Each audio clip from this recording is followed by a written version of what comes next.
Selamat pagi Bapak Ibu, Saudara-saudari yang terkasih di dalam Kristus. Puji Tuhan, kita boleh bersama-sama bertemu kembali dalam acara Hikmat Pagi GKI Karangsaru hari ini. Sebelum memulai aktivitas kita pada hari ini, mari kita mau bersama-sama berdoa dan merenungkan firman Tuhan terlebih dahulu. Mari kita berdoa.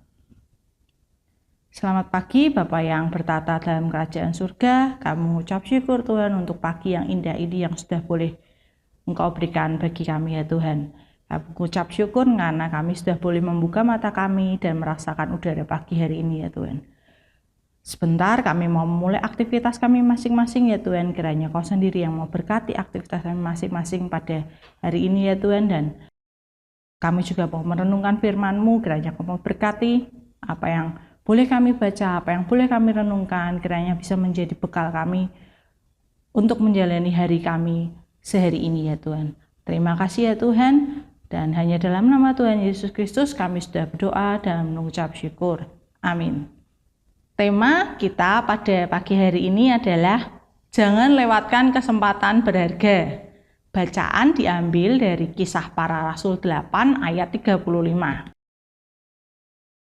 Filipus pun mulai berbicara dan bertolak dari nas itu. Ia memberitakan Injil tentang Yesus kepadanya. Demikianlah firman Tuhan. Syukur kepada Allah. Shalom, saudara yang dikasihi oleh Tuhan. Alkisah, ada sebuah kisah tentang pengalaman seorang penumpang pesawat terbang. Seorang bapak duduk di bangku tengah pesawat. Karena lelah dan ingin tidur, ia terganggu saat seorang gadis kecil di sebelahnya yang menderita keterbelakangan mental bertanya kepadanya. "Pak, Anda sudah menggosok gigi?" "Ya," jawab pria itu. "Bagus, orang yang tidak melakukannya akan kehilangan gigi." Tak lama kemudian, gadis tersebut kembali bertanya, "Pak, Anda merokok?" "Tidak," jawabnya lagi. "Bagus, orang yang melakukannya akan meninggal." Setelah berdiam lama, gadis itu tiba-tiba menoleh lagi. "Pak, Anda mengasihi Yesus?" "Ya, saya mengasihinya," jawab pria itu. "Bagus," kata si gadis. "Orang yang mengasihinya akan masuk surga." Meskipun bapak tersebut merasa tersentuh, pria itu menyandarkan tubuhnya, berharap tak akan ada lagi pertanyaan. Namun, tiba-tiba gadis kecil itu kembali bertanya lagi. "Pak, tanyalah kepada pria di sebelah Anda, apakah ia menggosok giginya?" Sambil tersenyum, bapak itu bertanya kepada pria di sebelahnya dengan pendahuluan. "Aku menyampaikan pertanyaan dari gadis kecil di sebelahku." Ketika sampai pada pertanyaan tentang Yesus, pria itu berpikir, "Saya rasa saya tidak mengerti," katanya. Selanjutnya, kedua pria tersebut sudah bercakap-cakap tentang hal-hal yang berhubungan dengan kekekalan. Dan tampaknya percakapan mereka seru sekali. Belajar dari kisah ini, terkadang kesempatan untuk berbagi cerita tentang kasih Allah datang dengan cara yang tidak biasa, seperti yang terjadi juga di dalam Kisah Para Rasul 8 ketika Filipus memberitakan Injil tentang Yesus kepada orang-orang asing.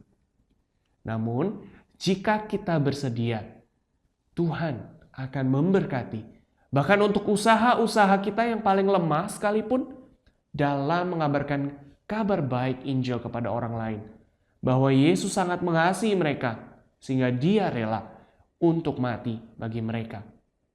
Saat ini, negara Ethiopia adalah salah satu negara di Afrika yang mayoritas penduduknya adalah orang Kristen. Banyak yang berpendapat bahwa penginjilan yang Filipus lakukan waktu itu kepada sida-sida Ethiopia adalah salah satu penyebab utama banyaknya orang Kristen saat ini di Ethiopia. Kesempatan memberitakan Injil yang diberikan Allah digunakan dengan baik oleh Filipus, sehingga membuahkan hasil yang begitu menggembirakan. Jika ada kesempatan untuk mengabarkan Injil, jangan lewatkan kesempatan itu. Kerjakan dengan memohon pertolongan Roh Kudus. Jangan lewatkan kesempatan mengabarkan Injil, karena kesempatan itu sangatlah berharga. Amin. Mari kita berdoa. Bapa yang baik, kami sungguh mengucap syukur bahwa Injil, kabar baik, sudah terlebih dahulu Engkau sampaikan kepada kami. Sudah terlebih dahulu Engkau izinkan kami untuk terima. Dan sudah terlebih dahulu Engkau izinkan kami untuk nikmati di dalam kehidupan kami. Dan kiranya Tuhan, berkat-Mu yang terbesar ini tidak hanya kami simpan bagi diri kami sendiri, melainkan sungguh-sungguh dengan keseluruhan hidup kami bergairah untuk juga membagikannya kepada orang-orang lain yang belum dapat menerima dan menikmati kebenaran yang membebaskan jiwa ini. Dan kiranya Tuhan, kebenaran-Mu ini, kabar baik ini, sungguh dapat terpancarkan kepada sekitar kami melalui kami.